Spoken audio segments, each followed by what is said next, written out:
Yo quería hacerles un resumen, más o menos de todo lo que habíamos hablado. ¿Sabes qué? Me gustaría que eso que lo pasaras, Bueno, lo transcribieras, porque está muy bueno. Sí. Y es importante por la línea de investigación que abrimos sobre el poema como fenómeno, ¿no? Ajá. O en este caso, como lo ve Parménides, sería como nous, o como...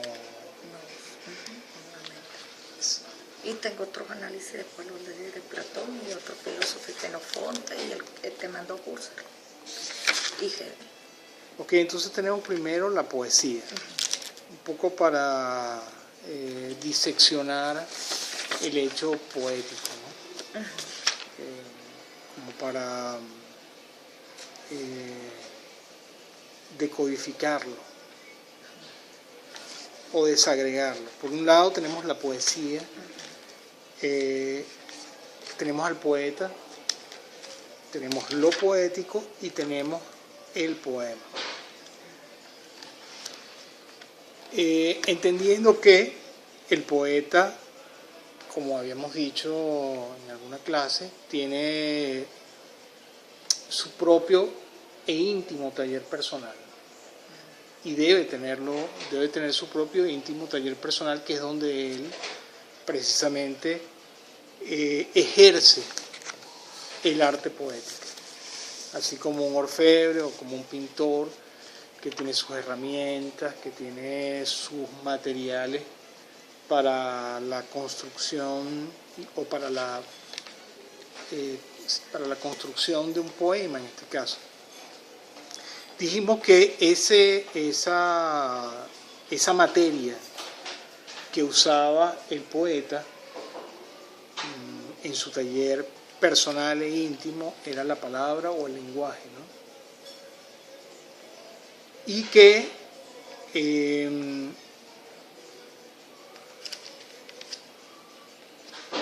el poeta era alguien diferente, ¿no? Algunos los llamaban, entre los romanos los llamaban vates. Los vates eran adivinos, ¿no? Eran capaces de ser intermediarios entre una realidad... Magos, pues lo que hablamos. Sí, magos. Entre una realidad superior e imperceptible o incognoscible y la realidad. En tanto que, por eso el lenguaje de la poesía compartía una doble naturaleza. Dijimos que parte de esa naturaleza era la del símbolo y la del arquetipo. Ok. Hablábamos también de lo que la poesía era capaz de producir. Y Horacio sostenía la teoría de que todo lo que era capaz, toda creación capaz de producir emociones, una emoción, eso era poesía, según su tesis, ¿no? Según la lectura que hicimos de Jorge Luis Borges, en uno de sus ensayos del libro de la compilación de 6 conferencias llamado El arte poética, más o menos Borges tenía la misma idea de lo que un poema como símbolo vivo era capaz de producir. En algún otro instante lo llama palabra muerta, ¿no? Pero la palabra que resucita con el lector o con la lectura, ¿cómo era que lo llamaba el lector? Ausente. El lector perfecto. No, ya va. No, otra palabra, ahora la recordamos. Eso no lo copié. El lector adecuado. El lector adecuado, exactamente. Y entonces hablamos del escritor adecuado también, si había un lector adecuado. Hablábamos también del diálogo que se establecía entre el lector y el poeta. porque para que se produjera lo que los griegos llamaban una catarsis, una purificación por la palabra, debía haber un diálogo. El lector es una suerte de espejo del poeta. Sin el lector es casi imposible que la realidad que es el poema pueda completarse. Es como la otra parte o la otra cara de la moneda que llamamos poesía. Y aquí hay un fragmento de El arco y la lira de Octavio Paz, que vamos a leer después, que habla un poco sobre ese diálogo. Fíjense todo lo que yo escribí aquí. ¿Qué puede producir? Y después quiero que ustedes me digan también qué puede producir un poema, además de emociones, sentimientos, es capaz de provocarlos, ¿no? Pero además, yo coloqué entre mis notas algo que a mí particularmente me produce a veces un poema. Y es lo que yo llamo una perturbación. ¿Cómo estás tú? ¿Cómo está? Siéntate.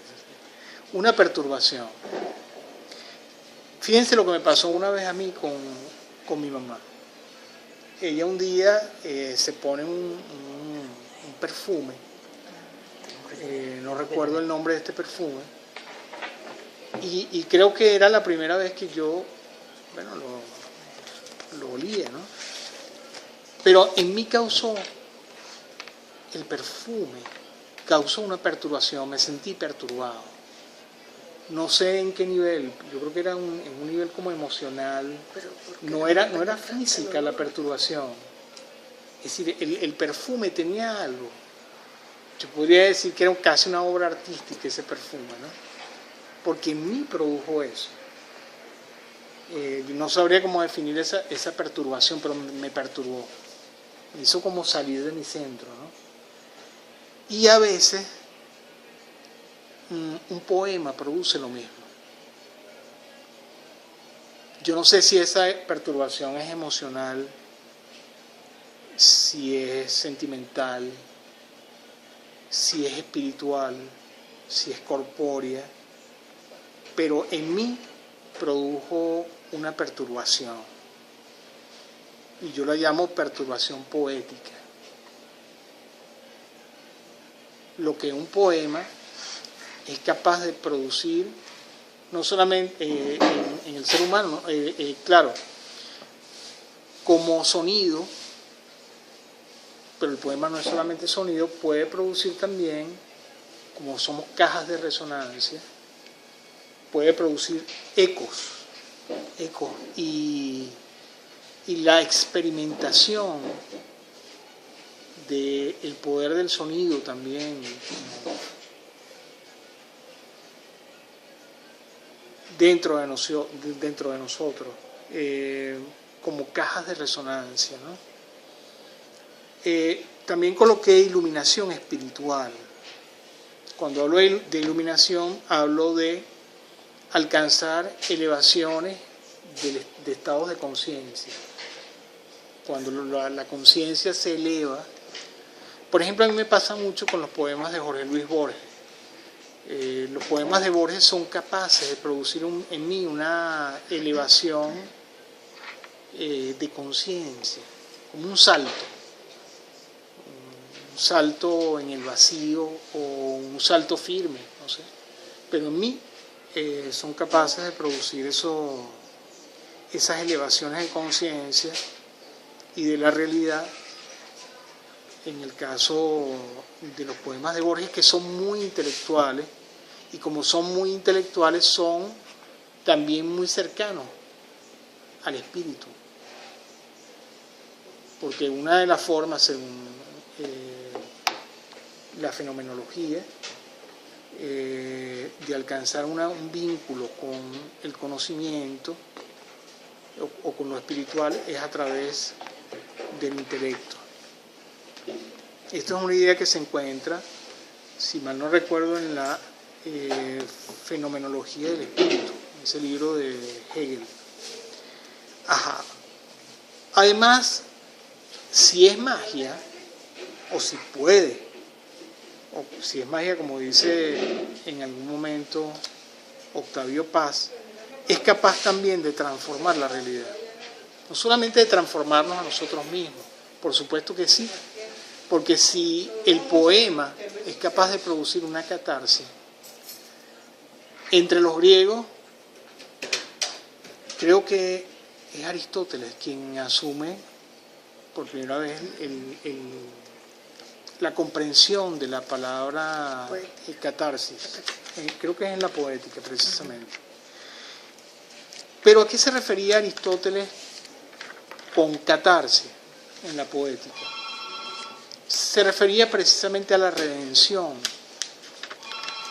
a través de los versos de la tragedia, de la palabra trágica o la palabra de la tragedia. Era capaz de redimirte, era capaz por esa vía de salvarte, pero era también capaz de purificarte. Purificar, me imagino, que se trataba, en los términos en los cuales lo planteaba Platón, del acto de purificar, ¿no? de la limpieza del cuerpo, del alma, del espíritu. Se supone que por los hechos que presenta la tragedia, el lector de la tragedia debía producirse en él esta purificación, es decir, el temor, el miedo, lo que creo que Aristóteles llamaba phobos. El phobos debía llevarte, ese miedo debía llevarte a no cometer los mismos actos de los héroes y antihéroes de la tragedia. Y en ese momento se producía la purificación o la catarsis.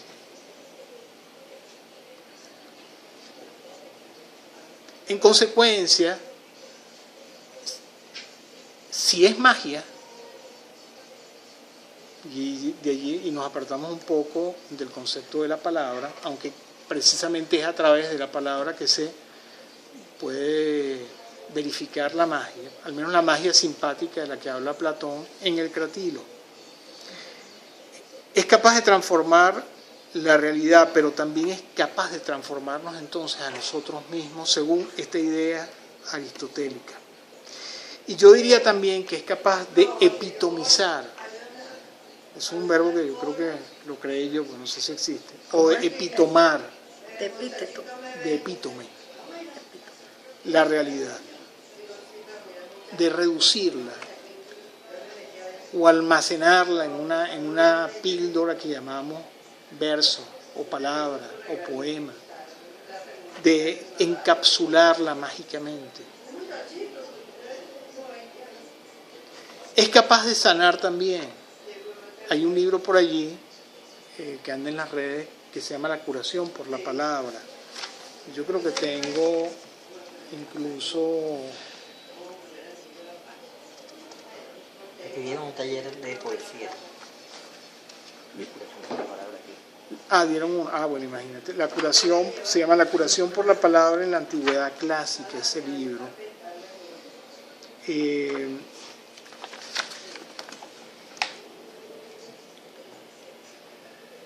Es capaz de colocarnos también en un umbral. Estas son mis anotaciones, pero vamos a hacer anotaciones en colectivo. Okay. Colocarnos en un umbral. Capaz de hacernos ver lo que somos incapaces de ver de manera ordinaria y usual.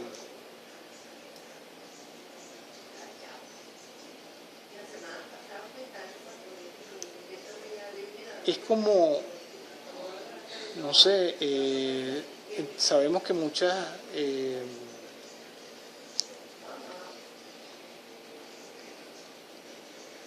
muchas algunas tribus indígenas, creo que los tarahumaras, ¿no? Toman peyote, ¿no? De eso hablamos también, para abrir la percepción, ¿no?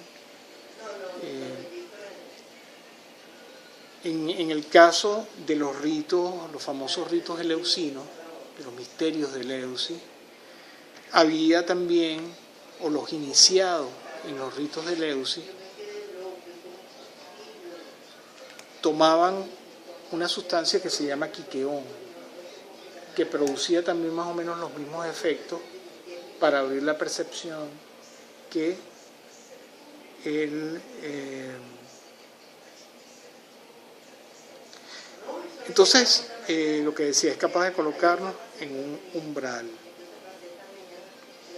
Ok. ¿Qué piensan ustedes? ¿Qué es capaz de producir la poesía en nosotros? La poesía como palabra, ¿no?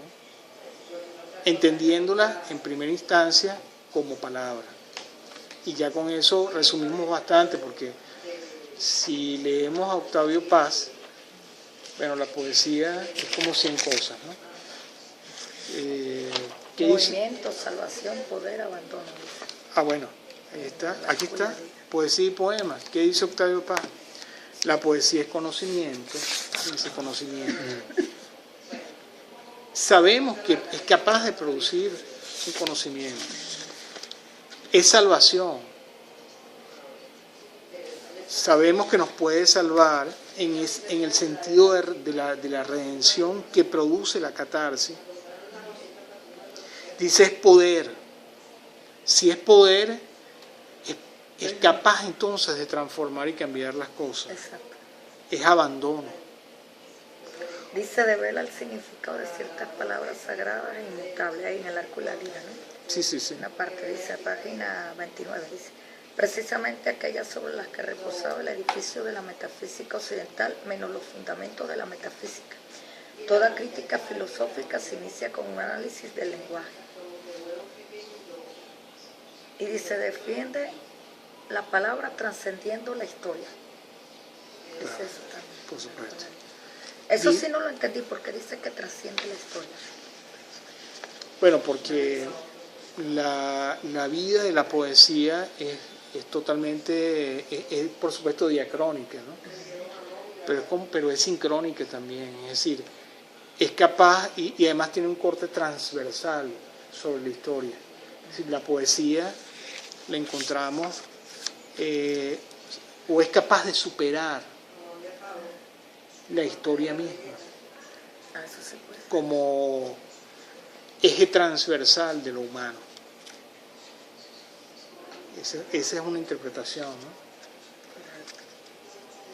Y sigue diciendo Octavio Paz aquí, la actividad poética es revolucionaria por naturaleza. Es un ejercicio espiritual. Es un método de liberación interior. Imagínense, es decir, está diciendo que es casi una vía iniciática, ¿no? Sí. Método de liberación interior. La poesía revela este mundo, es capaz de mostrarlo, de enseñarlo, de desvelarlo, pero dice, crea otro. Es capaz de crear otro, de construirlo. Pan de los elegidos, alimento maldito, es el alimento, el fruto de los elegidos, pero ¿de qué elegidos habla? Está hablando de iniciados. Solo iniciados son capaces de ser poetas, o un iniciado en la poesía,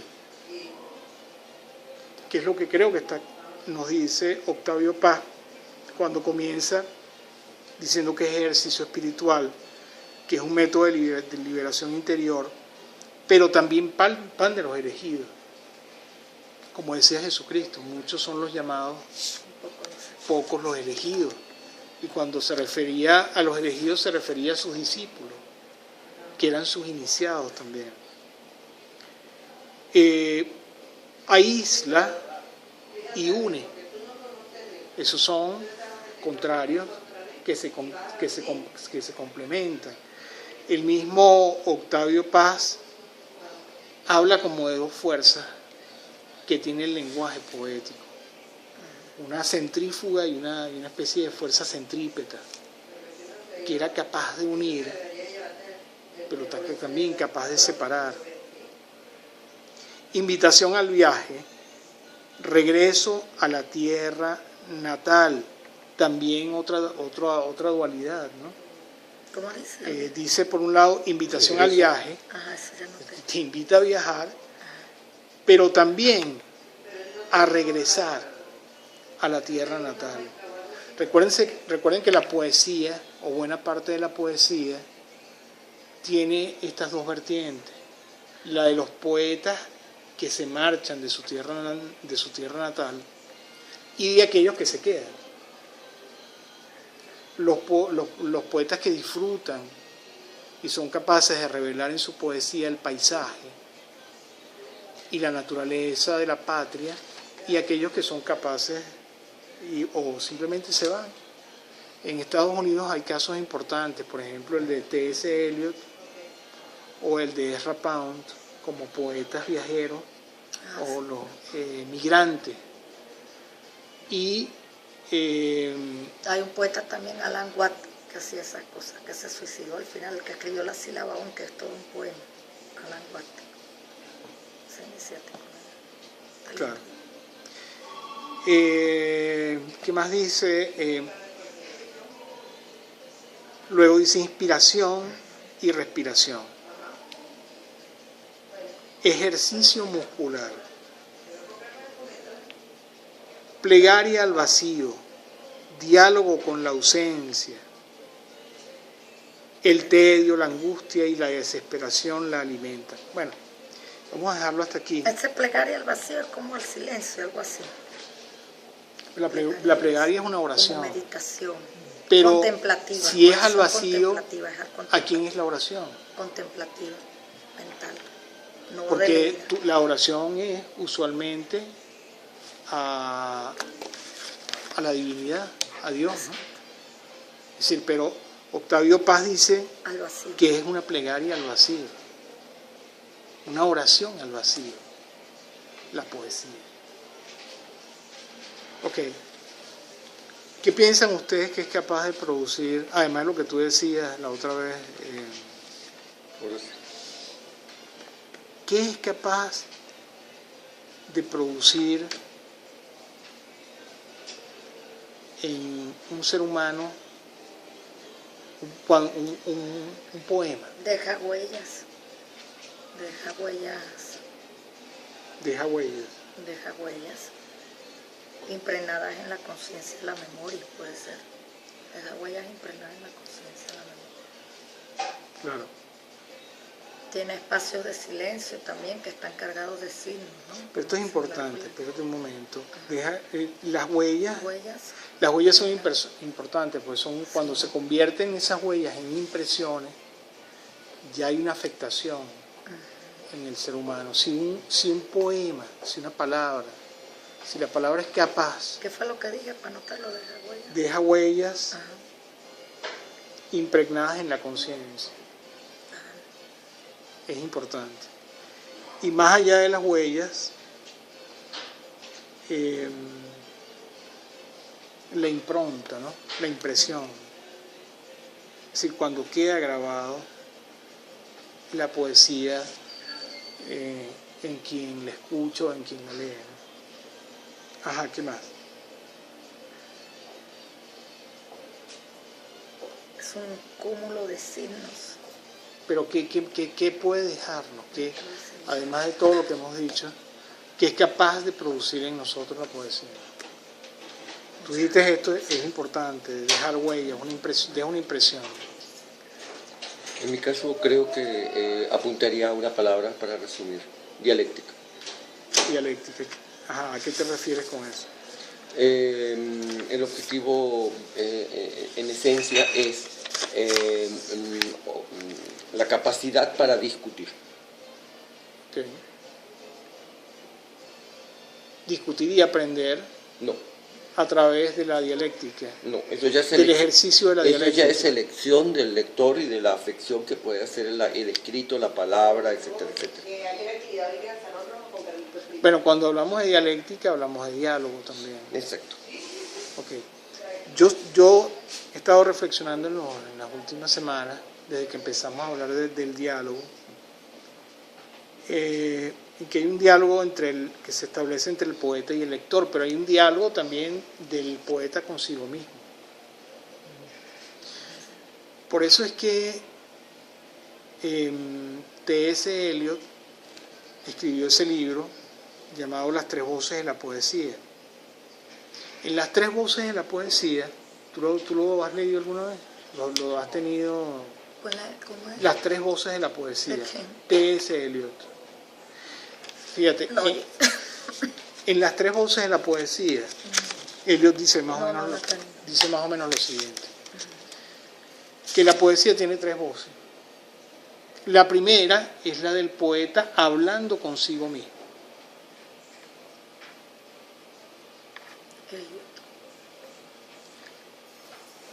La segunda, y cuando habla consigo mismo, él es la otra parte de quien dialoga. Es decir, la dialéctica se produce, o la otra parte es el mismo poeta. Un diálogo consigo mismo. Esa es la primera. Él le habla, cuando escribe poesía, se habla a sí mismo. Esa es la primera voz de la poesía según T.S. Eliot. La del poeta hablándose a sí mismo. Es decir, cuando yo escribo poesía, La segunda es ese hablarse a sí mismo es el origen de la lírica, que es la primera voz. que es la primera voz. Y la segunda, La lírica es precisamente esa voz, la del poeta que habla consigo mismo. La segunda voz, dice Eliot, es la del poeta hablando con un auditorio pequeño o grande.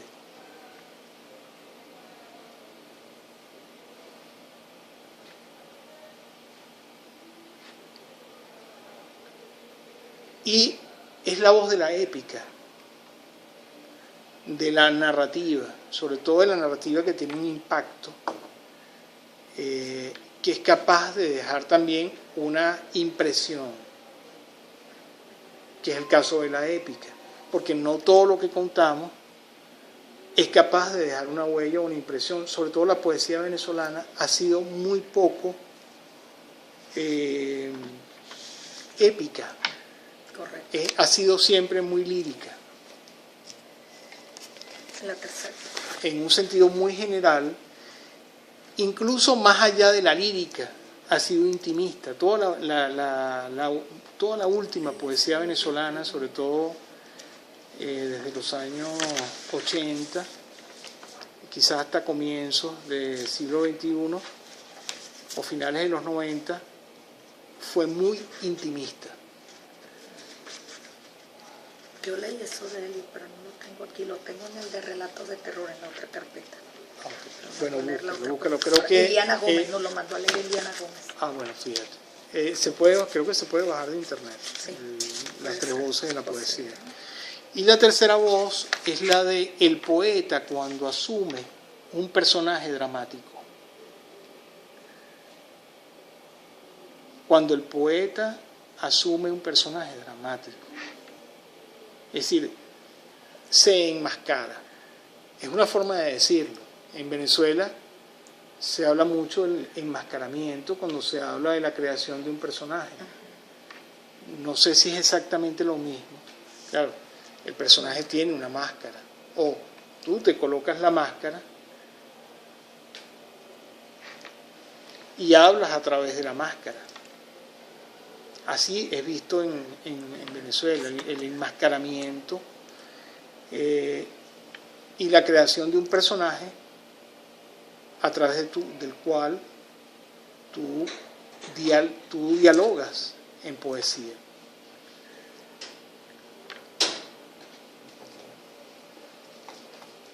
¿Con quién o entre quiénes se establece el diálogo en el caso de la tercera voz o poesía dramática?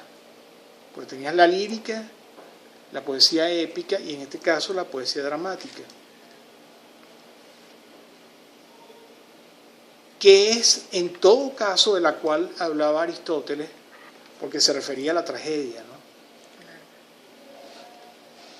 De la cual hablaba Aristóteles en la poética, como tú bien lo dijiste. La poiesis.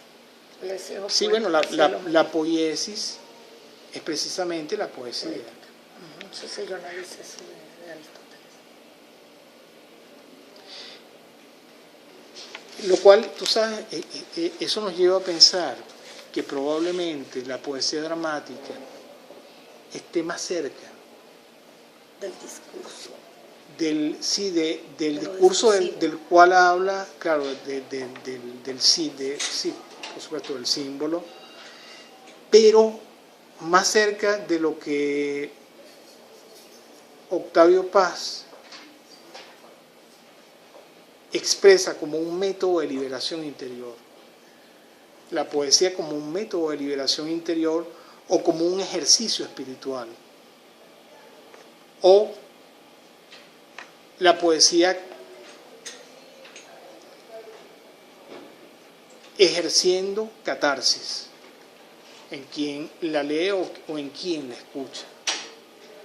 Por eso hablaba Aristóteles de las premisas, del análisis de la premisa mayor, menor y conclusión de la Bueno, es lo que está diciendo Horacio sobre la dialéctica, ¿no? Por supuesto, se produce un diálogo. El aprendizaje es fundamentalmente dialéctico, ¿no? Pero tú no te referías al aprendizaje. ¿A qué te referías con dialéctica? No, incluía el aprendizaje como motivo de impacto. Okay. Sí, la dialéctica como motivo de impacto. De allí déjame ver si te entiendo. Es decir, la lectura de un poema puede producir un evento dialéctico dentro de ti. Interesante, cónchale.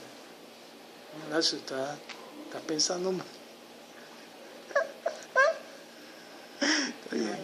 ¿Tú sabes qué significa eso? Que te puede, un poco lo que decía Octavio Paz cuando hablaba de el aislar. Es decir, aísla pero une. Que son contrarios pero complementarios, ¿no? Es decir, es capaz de, si produce un evento dialéctico, la poesía, quiere decir que la poesía es capaz de separar, de aislar dos polos. De hecho es así, porque cuando hablamos de una poesía que es bella, que es hermosa, que es capaz de alentarnos, pero por ejemplo cuando leemos al Conde de Lautréamont, ¿usted lo lee? Yo lo leí, pero hace años, Conde de Lautréamont. Ya no me acuerdo ni de lo que decía. No, lo leí cuando tenía 15 años. Isidore Ducasse Lucian, creo que era el nombre del Conde de Lautréamont. El Conde de Lautréamont, es decir, cuando tú comienzas a leerlo, tú dices, bueno, esto es poesía, pero produce eso que dije yo al comienzo, una perturbación, te perturba. La lectura del Conde de Lautréamont, que es oscura, venenosa, sanguínea, pareciera que es una especie de vampiro. Yo lo leí cuando tenía 15 años, pero ya no me acuerdo mucho de eso. Bueno, vamos a leerlo para tenerlo presente en la próxima clase, porque esa fractura dialéctica de la que hablaba Horacio es la fractura dialéctica de la cual les hablaba yo cuando les pedí que leyeran en el libro de Humberto Eco. Yo lo tengo aquí, el análisis de la belleza. Sí, yo sí lo leí y lo analicé. Está por acá. Cuando hablaba del templo de Delfos, habla del templo de Delfos. Aquí está, historia de la belleza, Humberto Eco.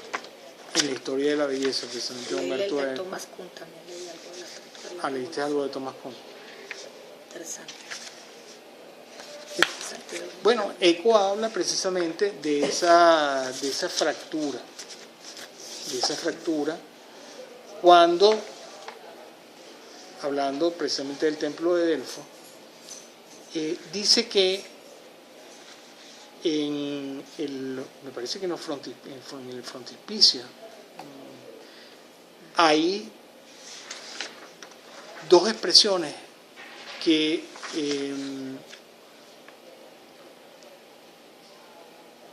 hacen pensar que en Delfos no solamente se adoraba al dios Apolo, sino también a Dionisos.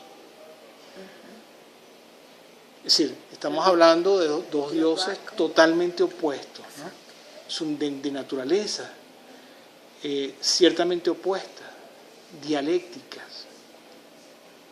Estamos hablando de Apolos, el dios de las proporciones, de la música, de la poesía. Buenas tardes. Y también, y de Dioniso, por otra parte, como el Dios que todo lo fragmenta por naturaleza, ¿no? Es decir, caos frente a orden, o el caos frente al orden. Ok, ¿qué más, querido amigo? Creo que justamente el objetivo, dentro de lo que en alguna medida asumo como el efecto de lo poético.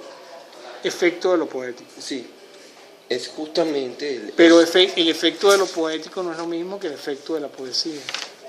¿O sí? Para mí la poesía y el poema son instrumentos. Son instrumentos. Sí. Ok. El efecto de lo poético está vinculante a tratar de generar justamente esa dualidad entre la creación y la destrucción. Por eso justamente trabajo el hecho de la dialéctica. Entonces, para una persona puede ser estremecedor, como para otra exactamente puede ser justamente lo opuesto, hasta aburrido, o directamente puede ser nefasto. Pero simplemente sigue siendo lo mismo. ¿Tú nunca has visto esas imágenes de la explosión? Hay muchas imágenes de las explosiones de bombas atómicas, ¿no? De bombas nucleares. Hay unas en colores, y tú ves el hongo, ¿no?, elevándose hacia el cielo, ¿no? Pero ese hongo nuclear, no sé si a ustedes les pasa. Sí, las ondas expansivas que hace de la Sí, explosión. pero además la visión misma, con los colores que tiene, es ciertamente poética. Pero ¿qué tipo de poesía, qué tipo de poética, ¿no? La poética del caos. De la destrucción. Cuando uno ve, por ejemplo, en esas imágenes ese ojo del huracán Irma, el huracán Irma, fotografiado desde un satélite, visto desde un satélite, causa una enorme impresión, una perturbación, sobre todo porque en el caso de los huracanes tienen una perfección intrínseca, que el huracán describe una espiral logarítmica o espiral áurea, lo cual quiere decir que es una construcción perfecta de la naturaleza. Hay una interesantísima referencia del Marqués de Sade. ¿El Marqués de Sade? Sí, él hace en su biografía una referencia en sus años cuando él estaba preso, y habla de su experiencia en un sótano, okay, en lo que era un área, su celda, en un área en donde él prácticamente relata toda la acción de lo que ocurre con cada uno de los individuos que en ese momento está con él conviviendo en ese espacio. Pero la idea en esencia es, yo cuando lo leo, cuando lo leí, la impresión que me dio fue que él no hacía las veces de cronista. Okay. Él hacía más bien las veces de experimentar cómo proyectar una sensación que era verdaderamente contradictoria, porque eran personas que se venían abajo, casos de gente que estaba enloqueciendo y él luchando al mismo tiempo por no enloquecer, y al mismo tiempo el goce que le producía tal situación, tal ambiente, al punto de tratar de llevar a la locura Ok. a quien en ese momento a él le estaba generando algún tipo de afección, Llevarlo a la manía. llevarlo a la locura, llevarlo realmente a una circunstancia de no, A un estado maníaco. a una circunstancia más bien de no control, Era perverso. porque realmente en Bueno, la ahí era repetición, donde estaba la perversión. Claro, exacto, era perverso. en la repetición constante, por ejemplo, él habla muchas veces del sonido. Entonces, en la misma repetición constante de un sonido, un grito, constantemente a la misma hora, al mismo momento, pero lo importante del asunto es que nos hace partícipes, yo por lo menos lo percibo así. ¿Tú crees que el Marqués de Sade era totalmente genuino, honesto en el sentido más pleno? Sí, Que él mismo podía sentir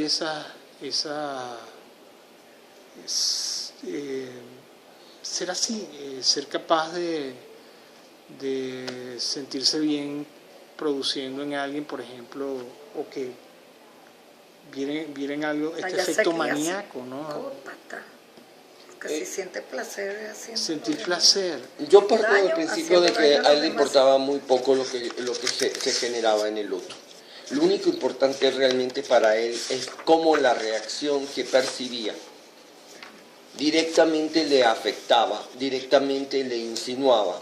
Y creo que una de las cosas que creo que el vinculante es el poder, que es lo interesante del asunto. Algo tan trivial, creo que se asocia mucho con la poesía, algo tan trivial con el hecho como es el hecho poético, porque al final un poema, un acto netamente de un tipo de poesía, puede generar una cantidad de reacciones diversas. Él se va a una circunstancia ya inclusive más mecánica, más de tipo de... Pero fíjate que Octavio Paz dice, como leímos, la que la liberación. poesía es poder. Sí, sí, definitivamente. ¿Tú crees que a eso se refería Octavio Paz? Yo creo que Octavio Paz relaciona indiscutiblemente que existen actuaciones ¿Por hechas qué con la mucho poesía poder. es poder? Porque con la palabra se puede matar o se puede hacer vida. Si eres capaz de crear, Sí, la palabra tiene o un eres poder capaz de energético, perturbar. una vibración sonora. Claro, Sí, puede pero perturbar una ¿por palabra. qué es poder? Es una capacidad Claro que es un absoluta. poder. Por la palabra. La palabra es poder. Es capaz de fracturarte, por ejemplo, como Claro, tú dices, una palabra hiere, fracturarte en puede edificar. dos, Yo creo que lo de poético... partirte en dos. Yo creo que lo poético radica en algo muy sencillo, porque no que yo lo veo de Pero una tú forma sigues muy sencilla. distinguiendo la poesía de lo poético. Sí, definitivamente sí. Lo poético, en mi opinión, es la nada. Lo poético es la nada. La ¿Cómo nada, la ¿Tú sabes nada. lo que es la nada? Sí. En la Biblia dice Ujú, que Dios Es la creó al mundo contemplación absoluta. ex nihilo, ujú, de la nada. ujú, La nada no era un concepto que los griegos conocieran, por ejemplo. Lo conocían los árabes, lo conocían los hebreos, pero la nada, ¿qué es la nada? Justamente, ese ¿Por es qué lo poético es la nada? ¿Cómo es eso? porque, La nada es el cero, bueno, esa es lo que no existe, es decir, una- es lo contrario a lo que hablábamos de No, pero ya Parménides va, y el porque ente, ¿no? místicamente la nada es la contemplación de la oración profunda. La nada. ¿Tú crees que un hombre como, Místicamente, como San Juan de la Cruz. ¿tú crees que un hombre como Parménides, cuando escribió ese poema y lo interpretamos y su visión del nous, Ah, no y tiene del que ver con la ente. nada, no, tiene que ver. Con ¿Estaba ahí nada. la nada? No, no estaba la nada, ahí no. Ahí a lo que él se refiere, no. Pero depende cómo veamos el concepto de nada. Porque hay ¿Cuál es el varios concepto de nada? Bueno, la nada en los místicos cristianos y en los ermitaños era Y lo sé porque estuve un año de monja en un convento de clausura en la ¿En Carmelita serio? de Calzas, y yo fui novicia ahí. Y entonces a mí me enseñaron que la nada es la meditación profunda del ser sin oración leída. Pero tenemos que anotar eso. La nada Es es la contemplación profunda Dios mío, de la contemplación experiencia profunda. interior de Dios, de la experiencia interior de Dios, sin oración leída, sin va. leer nada, Nada es la sino cómo siento yo a Dios en mi interior. O sea que es muy profundo eso. Es la contemplación profunda de experimentar a Dios interiormente. La nada es la... Es más, yo tengo un libro sobre la nada en la casa, lo voy a traer, de los ermitaños de antes, sobre la nada. ¿Y tú de crees que eso es meditación así? profunda. Sí, claro. Porque hay una nada de ¿Cuál es nada, la de que diferencia no es entre nada. contemplación Ahora hay y, que ver y la meditación? Si la contemplación te lleva a Dios Y o a al la final nada, te tú dices lleva- que Dios y la nada son lo mismo. Sí puede ser lo mismo. Claro, eso es muy profundo, pero sí puede ser lo mismo. Porque Entonces, antes de Dios había la nada, ¿verdad? claro. ¿Y con qué creó Bueno, Dios el mundo? es- Con el eso verbo, es- al principio era el verbo. Bueno, eso y es, el verbo era el Dios. eso es un y el pensamiento verbo está en Dios. gnóstico, No, totalmente. no, claro. Ahora, hay nada definido filosóficamente, hay nada según los místicos cristianos, hay la nada según el budismo, que es lo que lleva al nirvana, y hay la nada, o sea, hay varias nadas. Por eso hay que ver desde qué punto de vista se refiere Horacio. ¿A qué te refieres ahora? A la presencia de algo que no existe. La presencia de algo que no existe. Tan sencillo como eso. Es decir, lo poético es la presencia de algo que no existe. Definitivamente, para mí, ¿no? La presencia de De algo algo que no que no existe. existe. Sí, sí. No, Pero pero si, ya va, espérate, pero el espérate. poema hay Si una es palabra algo, que existe. si es algo, No, pero- existe. Es que justamente ahí. Ya sea como un objeto ideal Ujú. o como Exactamente. un objeto material. Pero también Pero existe, ¿no? Pero también al mismo asumimos que no existe.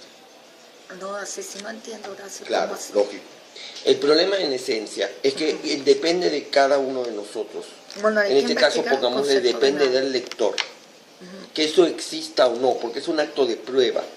Por eso yo diferencio entre lo poético, la poesía y el poema. Generalmente una proyección que hace de esa nada a través justamente de un instrumento es justamente el poema y es la poesía. Lo poético es algo que no se puede demostrar. Es más, en cada ser que intenta demostrar que existe, la capacidad... Pero quién quisiera El que intentar quisiera. demostrar? No es un acto de ¿Tú digamos... crees que no podemos probar la existencia de lo poético? Es que en esencia es como tratar de demostrar que la nada existe o no existe. Es un acto que es la metáfora de la piedra filosofal. Llega un momento en que de La tanto... piedra filosofal no existe. Completamente. En mi ¿Cómo opinión, sabes tú? el vellocino de oro. Sí, ¿Cómo sí. sabes que la piedra filosofal no existe? De nuevo, Sí existe, no, ya va. no, para mí, yo reitero, para mí el concepto de piedra filosofal no existe. Es simplemente una metáfora. Es una metáfora perfectamente... Cuando se une el cielo y la tierra, esa no es una metáfora Es que no de la existe piedra unión. filosofal. No existe. unión.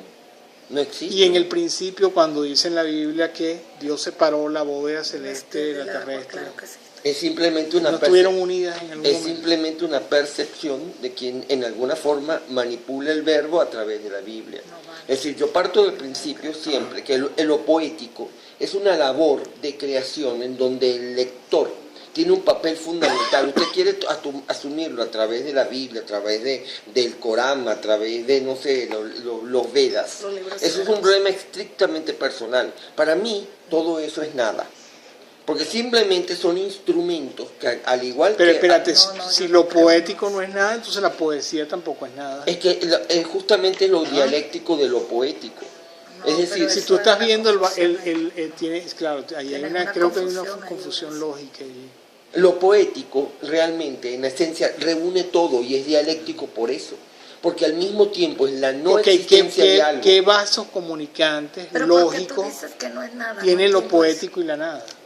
Es la no existencia de algo. Pero la poesía existe, es palabra. Poesía y poema son instrumentos. Es lo mismo que si usted hablase. Pero yo puedo decir, según tu lógica, que la poesía no existe, o no, o es la nada. Yo puedo decir que lo único que realmente existe es el poema. La poesía. Espérate, yo puedo decir Eso no entiendo. que el único objeto real aquí, o los únicos objetos reales de todo, y sujetos reales de lo que hemos hablado, hablamos de poesía, poeta, poema y de lo poético. Todos ¿no? esos son instrumentos. Ok, pero fíjate, el poeta existe, ¿no? Sí, Ok. El poema también, sí. ok. Pero tú dices que Lo poético. lo poético y la poesía... No. La poesía, de nuevo reitero, poemas y poesía son instrumentos. Ajá, pero ¿y por qué? Tú El- dices, ¿cuál lo sería la poético- diferencia entre lo poético y la poesía aquí? Lo poético, netamente de nuevo, el elemento es... Porque tú al principio confundías, no confundías, pero confundías a propósito, poesía, y la poesía y lo poético. Recuerda tus primeros discursos. Lo poético que es el instrumento que nosotros utilizamos en la poesía y los poemas. Ok, ¿Quiénes pero lo utilizan?